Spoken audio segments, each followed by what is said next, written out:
encore d'être ensemble pour étudier la parole de Dieu.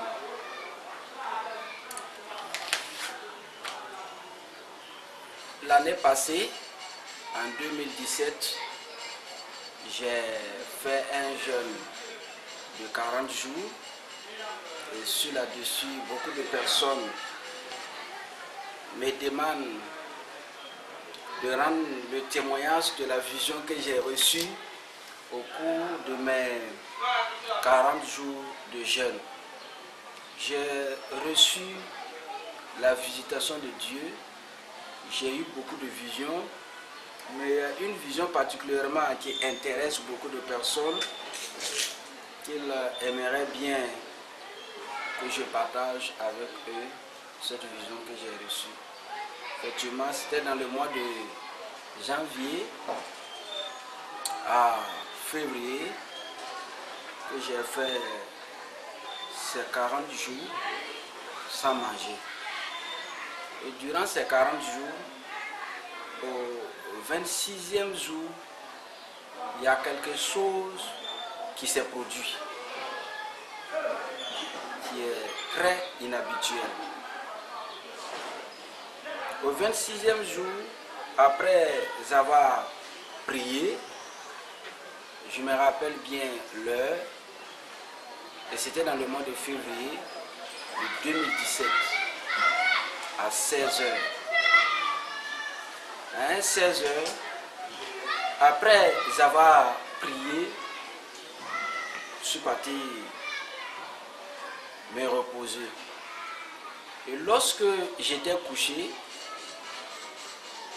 j'ai senti à un moment donné que mes pieds étaient en train de me lâcher. Je sentais des douleurs au niveau de mes pieds et ça montait. La douleur montait, ça commençait au niveau des orteils, ça montait jusqu'à la hanche. Et lorsque la douleur a monté jusqu'à ma hanche, je sentais que mes pieds ne fonctionnaient pas. Je ne pouvais plus bouger mes pieds. Et cette sensation a continué jusqu'à ma poitrine. Et après, mes mains. Quand ça a pris tous mes mains, je ne pouvais plus bouger mes mains.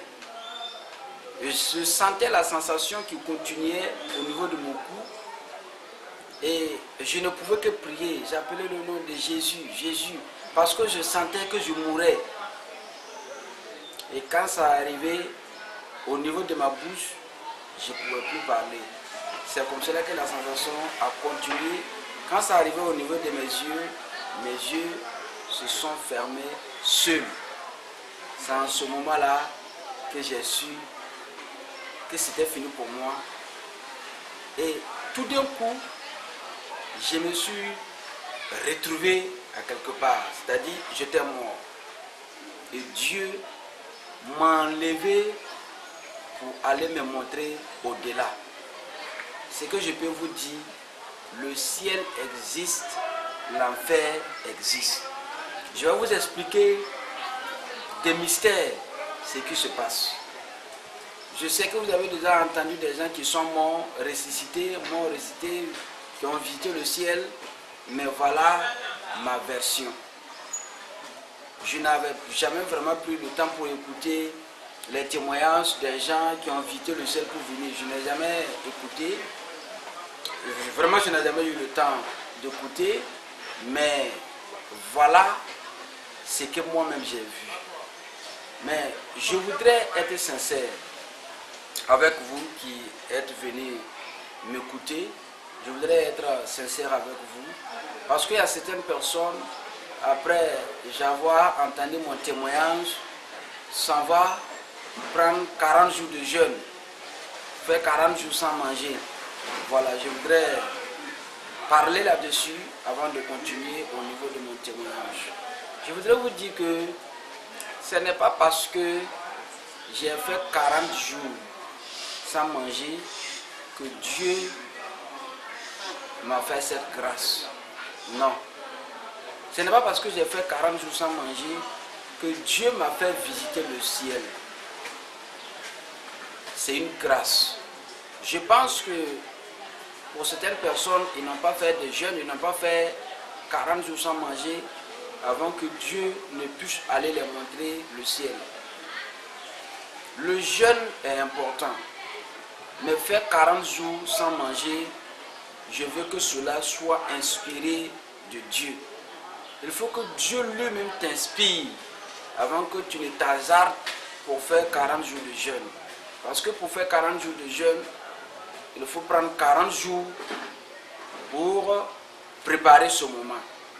J'ai préparé vraiment ce moment. À chaque fois que je veux faire 40 jours sans manger, je prépare ce moment. Avant de commencer le jeûne, il y a des types de nourriture que tu ne dois plus faire. Tu ne dois plus manger la viande, les poissons.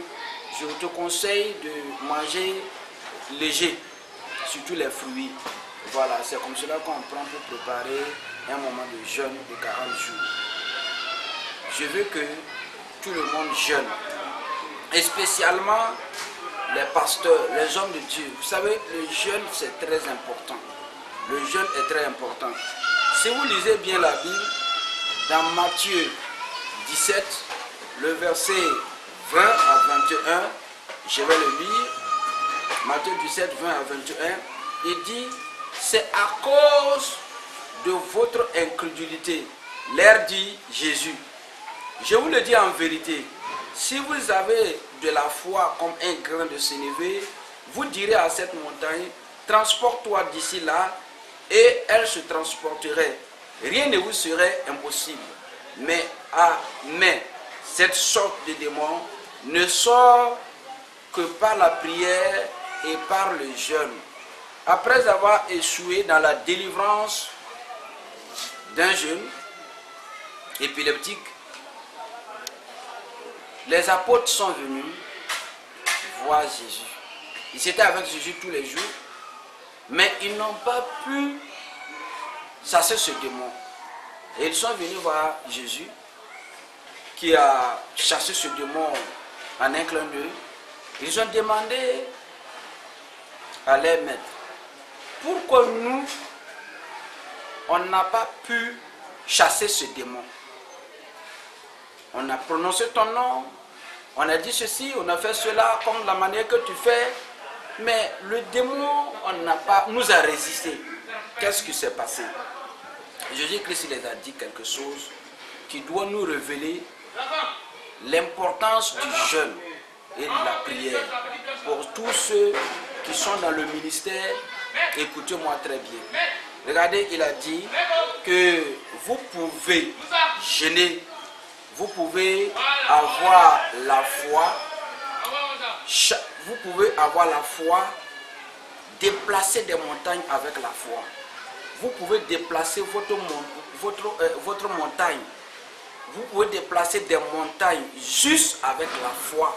Si vous avez la foi, vous pouvez déplacer les montagnes. Mais il y a des types de démons, il y a des sortes de démons que même si vous déplacez des montagnes, vous ne pouvez pas les chasser que par la prière et le jeûne. Ce n'est pas moi qui fabrique, ça a été dit. Il a dit clairement que si vous avez la foi, vous pouvez dire à une montagne, déplace-toi, et cette montagne va se déplacer. Mais, il a dit bien, mais cette sorte de démons, il y a des sortes de démons que vous ne pouvez pas chasser. Il y a des démons que vous pouvez chasser tout simplement par la prière. Il y a des démons que vous pouvez chasser par la foi. Mais il y a une sorte de démon qui ne peut sortir que par la prière et le jeûne. Il faut que le jeûne associe à la prière pour que vous puissiez faire ces ans de délivrance. Donc vous comprenez pourquoi certaines personnes ne comprennent pas ce qui ne va pas dans leur vie parce qu'ils ont trop prié, ils ont la foi que Dieu va faire, mais puisqu'ils ne jeûnent pas, ils n'arrivent pas à chasser ce démon. Donc comprenez, il y a des problèmes qui peut être réglé tout simplement par la foi. Il y a des problèmes qui peuvent être réglés tout simplement par la prière. Mais il y a aussi des problèmes qui ne peuvent être réglés que par la prière et le jeûne. Donc, arrêtez de prier seulement. Associez le jeûne à votre prière et vous allez voir que beaucoup de choses iront mieux sur vous. Vous allez récolter des miracles dans votre vie. Dans votre ministère, aucun démon ne peut vous résister. Non. Dans votre vie, je vous garantis, aucun démon ne peut vous résister. Si vous empruntez le chemin de la prière et le jeûne, celui qui prie et qui jeûne, rien ne lui sera impossible. Rien ne lui serait impossible. Ça, c'est une garantie absolue. Tu as le nom de Jésus, tu as la foi, tu pries, tu jeûnes, rien ne te sera impossible. Rien, absolument rien. Tout devient facile devant toi. Donc, ne minimisez pas le jeûne. Jeûnez. Jeûnez. Et comprenez, il y a aussi des jeûnes. Il y a des problèmes qu'on peut résoudre juste un jour de jeûne. Il y a des problèmes qu'on peut résoudre juste 2 jours de jeûne. Mais il y a aussi des problèmes qu'il faut 3 jours de jeûne. Il y a aussi des problèmes qu'il faut 7 jours de jeûne. Donc, comprenez que si tu as l'habitude de faire un jour de jeûne, tu ne vois pas les résultats, je te conseille de faire 3 jours de jeûne. Si tu as l'habitude de faire 3 jours de jeûne, tu ne vois pas l'habitude, je t'encourage de faire 7 jours de jeûne. Tout compte fait, il faut que tu jeûnes et que tu pries jusqu'à ce que tu vois les résultats attendus. Donc, voilà ce que je voudrais vous encourager sincèrement de jeûner, de prier et aussi de jeûner, surtout les pasteurs. Je ne crois pas qu'un pasteur peut aller dans des dimensions très élevées sans emprunter le chemin de jeûne. Je ne crois pas. C'est pas possible. C'est pas possible. Je doute fort d'un homme de Dieu qui manifeste la puissance, qui prie pas, qui jeûne pas. Cette puissance, je sais que ça ne vient pas de Dieu. C'est clair. Ça ne vient pas de Dieu. Beaucoup de personnes peuvent me dire, mais moi je ne jeûne pas, je prie seulement et des miracles s'opèrent dans ma vie. Ce que tu ne sais pas est que si tu ne jeûnes pas et que des miracles s'opèrent dans ta vie et que les miracles que tu vois là n'est rien par rapport à si tu jeûnais. Ce que tu vois est seulement peut-être 10% de ce qui allait se passer dans ta vie, dans ton ministère si tu jeûnais. C'est vrai. Tu peux avoir des miracles, tu peux voir des résultats juste avec la prière. Que même des gens qui jeûnent. Mais toi, si tu jeûnais, ça allait être totalement... tu serais au chômage. Parce que ce que tu vois n'est rien par rapport à ce que tu vas voir si tu commences à jeûner. Jeûner, c'est vraiment très important. Tous les grands hommes de Dieu que vous avez entendu parler, ne demandez pas s'ils jeûnent. Ils jeûnent. Ce sont des hommes de Dieu qui jeûnent très fort. Très fort. Il y a des hommes de Dieu dans l'histoire de l'Église qui jeûnaient et qui n'arrivaient même pas à marcher. Mais quand ils traversent une ville, il y avait de la conversion. La reine d'Angleterre avait dit à l'époque que j'ai peur de la prière de l'évangéliste John que tous les chars d'Écosse. Elle avait peur de la prière de cet homme de Dieu parce que c'était un homme de Dieu qui jeûnait. Elle avait peur de ses prières plus que des chars, plus que des fusils. La prière d'un homme de Dieu qui jeûne, qui prie, est plus puissante que les bombes atomiques. Donc, jeûnez et priez. Et je voudrais tout simplement vous dire que ce n'est pas parce qu'on fait un jeûne de 40 jours que Dieu nous accorde une révélation. Non. Dieu peut t'accorder des révélations même juste avec 3 jours de jeûne. Mais surtout, si tu veux commencer un jeûne de 40 jours, vraiment, il faut te renseigner. Il faut aller vers ceux qui ont déjà fait ces ans de jeûne.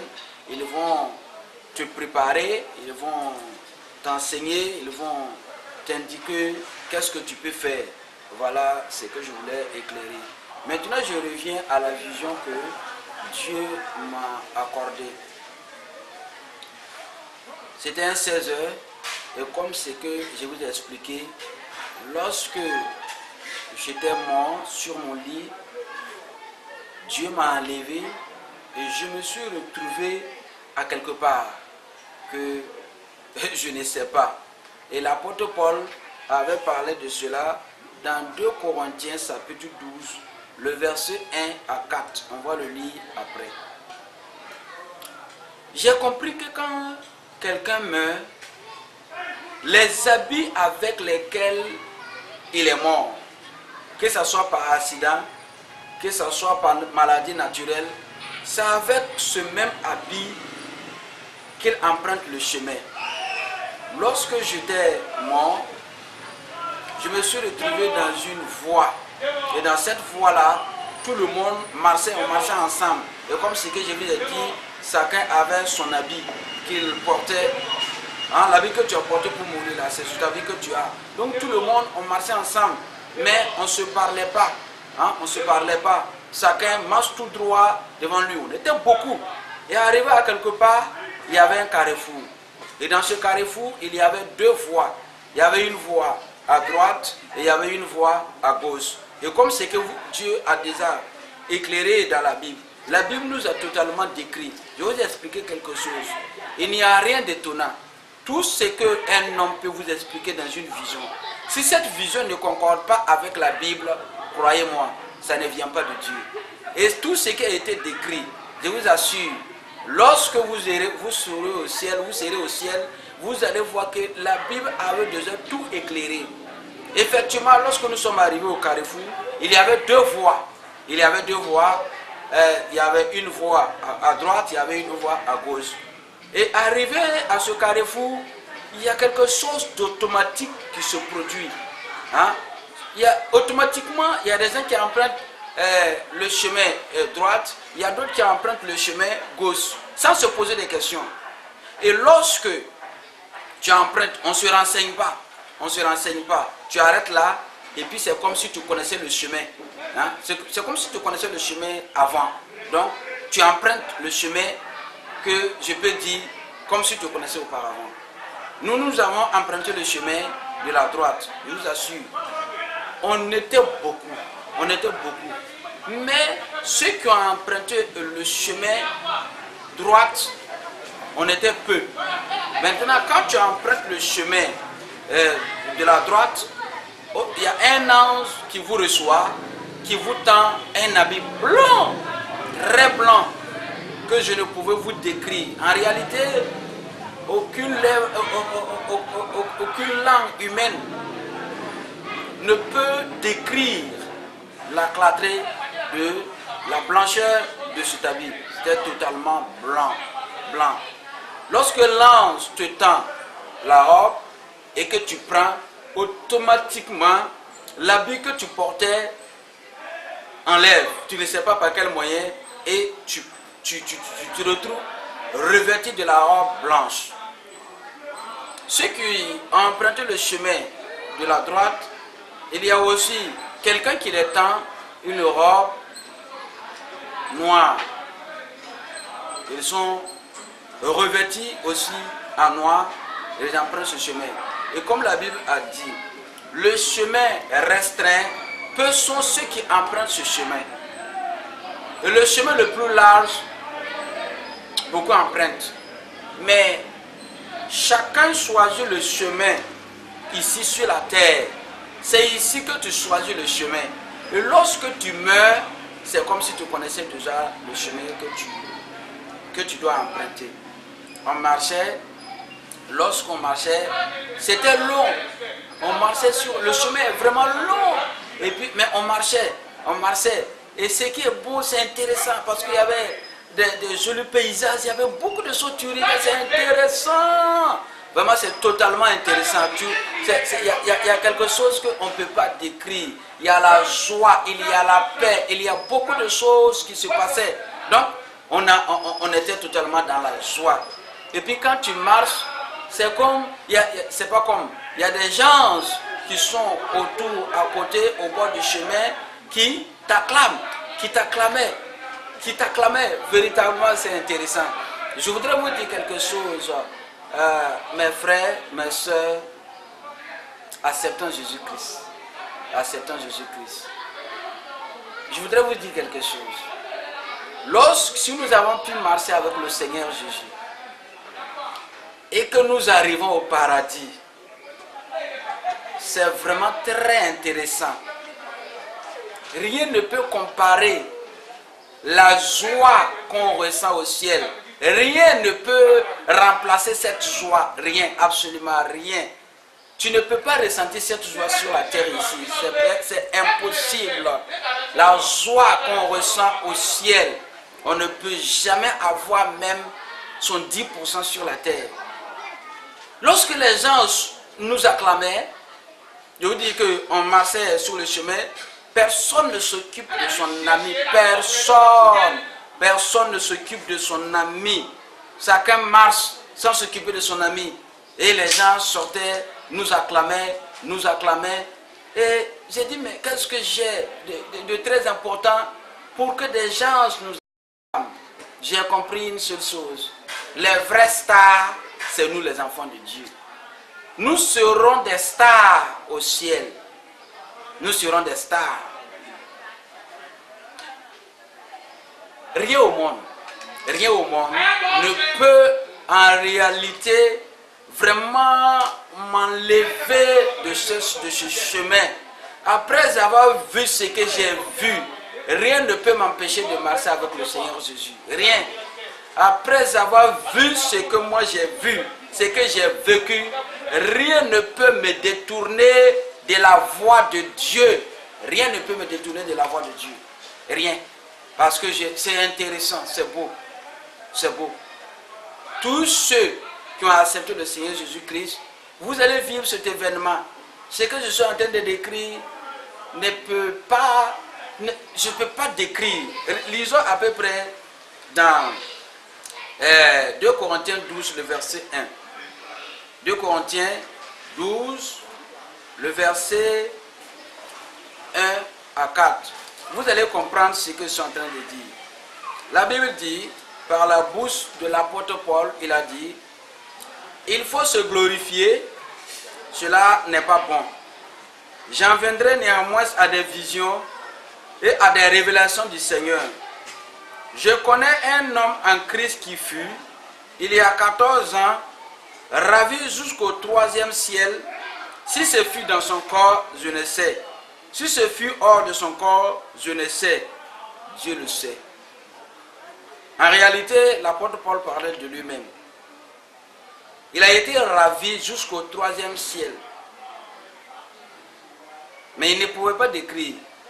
Il ne savait pas s'il était dans son corps ou bien si c'était sans son corps. Mais ce qu'il sait est qu'il a visité le 3e ciel. Il a dit, et je sais, il dit, et je sais au verset 3, et je sais que cet homme, si ce fut dans son corps ou sans son corps, je le sais, Dieu le sait, fut enlevé dans le paradis et qu'il entendit des paroles merveilleuses qu'il n'est pas permis à un homme d'expliquer. Il a entendu des paroles merveilleuses, il a vu des choses merveilleuses qu'il n'est pas permis à un homme d'exprimer ou d'expliquer. Ce que j'ai vu, ce que j'ai entendu, c'est difficile pour moi de le décrire, de l'expliquer. Je fais tant mieux que mal pour vous expliquer ce que j'ai vu. Et lorsqu'on marchait, enfin, on est arrivé à un grand portail que je ne sais pas comment décrire la beauté de cette porte. Et il y avait un ange géant qui était arrêté à la porte, accueillant, souriant. Oh, c'est beau de voir cet ange. Et c'est dit, c'est tellement accueillant, c'est accueillant. Et lorsque je suis arrivé, il a dit tout mon nom.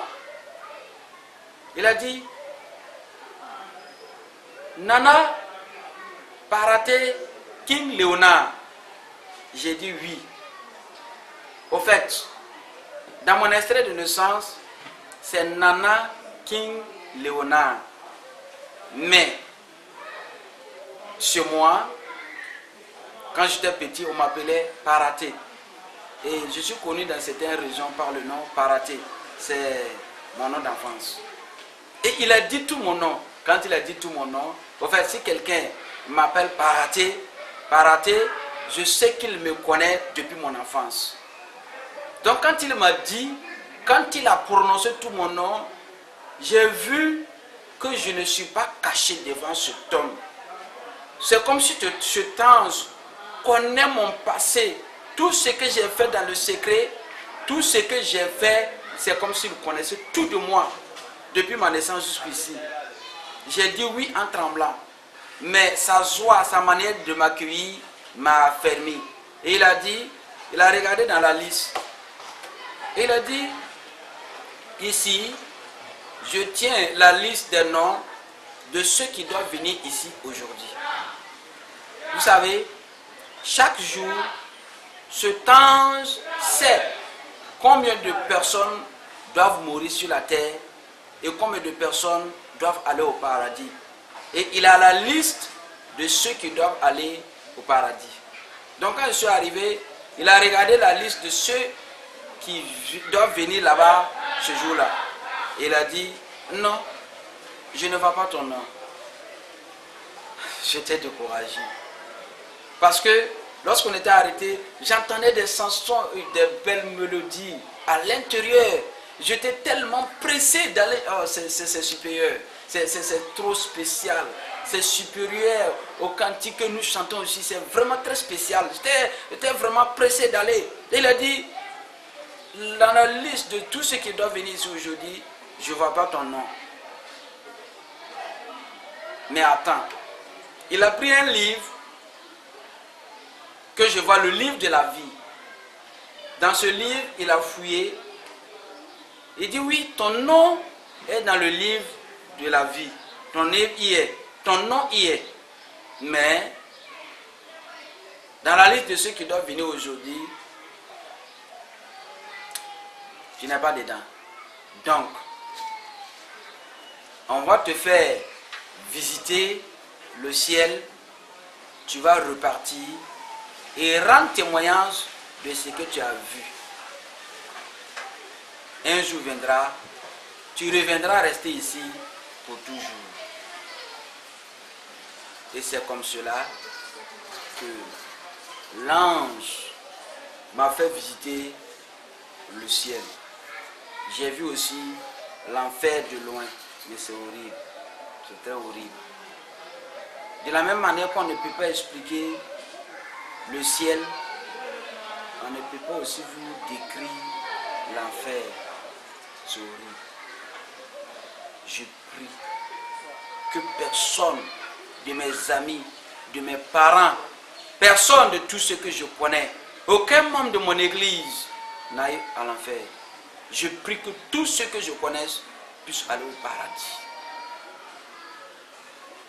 En même temps que le paradis est très intéressant, très doux, c'est de même manière que l'enfer est vraiment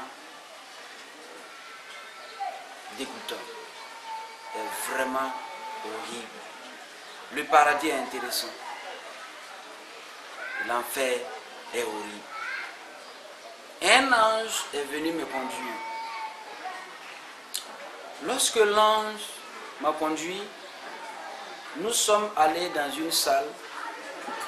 Et dans cette salle, j'ai vu les réformateurs de l'église. J'ai vu des chrétiens que je connaissais qui étaient là. Et l'ange me dit, regarde en bas. Lorsque j'ai regardé en bas, j'ai vu la terre. Vous voyez, je vois la terre comme la paume de ma main. Et je vois tout le monde. Il me dit, regarde bien. Je regarde, j'ai vu des hommes de Dieu. Il m'a dit, voilà cet homme de Dieu. J'ai vu des hommes de Dieu même que je connais personnellement. J'ai vu des hommes de Dieu que je connais à travers les écrits et d'autres hommes de Dieu à travers les prédications vidéo ou pas audio. Et j'ai vu certains hommes de Dieu qui se cachent pour faire des choses. Je me dis, cet homme de Dieu est marié légalement, mais il a une maîtresse, donc il loue la maison pour la maîtresse. Et je voyais les gens qui se cassaient pour faire le mal. Tu te caches aux yeux des gens. Tu te caches, tu fais tout ce que tu fais. Tu fais tout, tu mets tout à l'œuvre pour qu'on ne te voit pas. Au ciel, on te voit net. Je voyais nettement. Et j'ai fermé mes yeux pour ne pas voir. C'est horrible. Lorsque tu vois le péché du monde, lorsque tu vois les gens qui se cachent pour faire certaines choses, c'est horrible. Et je voyais un homme de Dieu qui faisait des choses vraiment très horribles. J'ai fermé mes yeux pour ne pas voir. Mais même quand j'ai fermé mes yeux, je continuais à voir. Je continuais à voir. Bien-aimé, ne te cache plus. Il y a des gens qui te voient au ciel. Ne te cache plus pour faire quelque chose. Ne te cache pas. On te voit. Si tu es un homme de Dieu, il se peut qu'il y ait un membre de ton église qui est déjà mort, qui est là-bas, qui te voit. Tout ce que tu fais. Ne te cache pas. Il y a une femme, son mari est mort. Son mari était là. Son mari voit sa femme qui sortait avec un garçon. Mais en réalité, même quand cet homme était sur la terre, marié légalement, sa femme le trompait avec ce monsieur. Et ce n'est que lorsque son mari dit, je pouvais mettre mon doigt au feu pour ma femme, qu'elle est fidèle. Mais ce n'est que lorsque le monsieur est parti là-bas, qu'il voit et qu'il a compris ce que sa femme lui faisait. Et j'ai vu la femme nue avec le monsieur. J'ai fermé encore mes yeux, mais je voyais l'acte. Revois ta vie. Il y a des gens qui sont assis. Hein? Il y a des gens qui sont assis, qui te voient. C'est à ce moment-là que j'ai compris ce que la Bible dit dans Hébreu.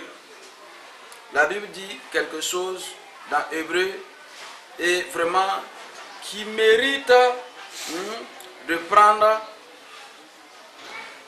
au sérieux.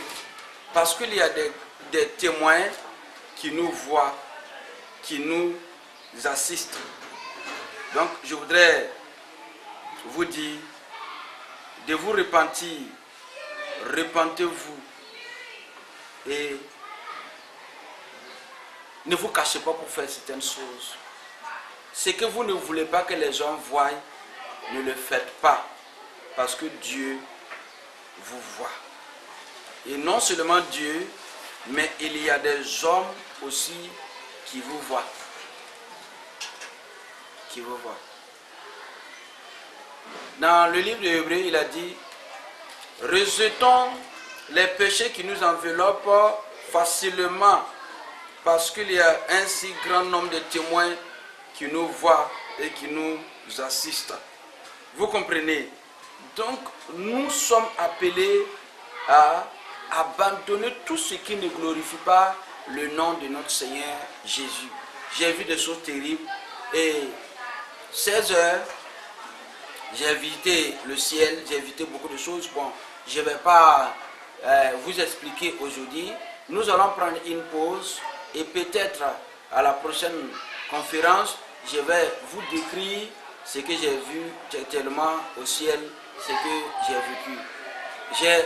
J'allais finir par là j'ai vu ces hommes de Dieu qui sont partis qui sont partis tisser des alliances démoniaques, des alliances diaboliques, qui ont tissé des pactes sataniques pour avoir une célébrité. Oh, bien-aimé, c'est terrible. Vous êtes des grands sur la terre. On dirait que tu es un grand prophète. On dirait que tu es un grand homme de Dieu. Mais demain, quand tu vas mourir, c'est quel chemin tu vas emprunter? Lorsqu'à 16 heures, Dieu m'a enlevé, que j'étais en train de marcher, tout ce que j'avais sur la terre là n'était plus rien pour moi. C'est là que j'ai compris qu'on ne peut pas aller au ciel avec notre méga église. On n'ira pas au ciel avec notre méga église. On ne va pas au ciel avec nos bâtiments. On ne va pas au ciel avec nos appareils. On ne va pas au ciel avec même les vidéos que nous faisons. Non, rien. Tu vas main nue, libre. Et avec le témoignage qui te suit, tes œuvres qui te suivent. À quoi bon, bien-aimé, d'avoir des méga églises si tu n'as pas suivi les principes de Dieu?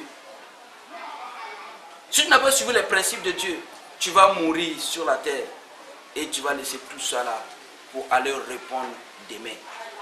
J'ai vu vraiment beaucoup de choses, mais après je vais vous expliquer textuellement ce que j'ai vécu. Mais ce que je vais vous dire est que lorsque j'ai fini de visiter, l'ange m'a dit, va, parle, ne te tais pas. Dis aux hommes, dis à la terre tout entière que le temps est proche. Réveillez-vous, vous qui dormez. Le temps est proche. Vous qui vivez dans l'impudicité, repentez-vous. Le temps est proche. Vous qui vivez dans les compromis, repentez-vous. Le temps est proche. Tu es un homme de Dieu. Tu as compromis ton ministère. Repends-toi. Arrête de dire qu'est-ce que les gens vont penser de moi. Moi qui étais au sommet. Mais arrête ça. Lorsque tu vas aller, tu vas comprendre qu'il était mieux pour toi de te repentir. Que les gens te minimisent, te rejettent, dis tout ce qu'ils pensent de toi, que de rater le ciel. Toi qui dors, réveille-toi. Parce que le temps est proche. Fais l'œuvre de Dieu, évangélise. Contrains-les de rentrer dans le royaume des cieux. Le temps est vraiment proche. Réveillez-vous. Que Dieu vous bénisse. J'ai visité le ciel de 16 h jusqu'à 22 h. Mais l'heure ne compte pas là-bas. De 16 h à 22 h, c'est comme si j'ai fait 10 ans là-bas. Le temps n'est rien là-bas. Vous comprenez? Et lorsque j'ai fini de visiter, c'est ce qu'on m'a dit. Dis à la terre tout entière que le temps est proche, qu'il se repente. Et je me suis réveillé. Que Dieu vous bénisse. Réveillez-vous aussi et faites l'œuvre de Dieu. Réveillez-vous, accrochez-vous à Dieu. Que Dieu vous bénisse au nom de Jésus. Amen.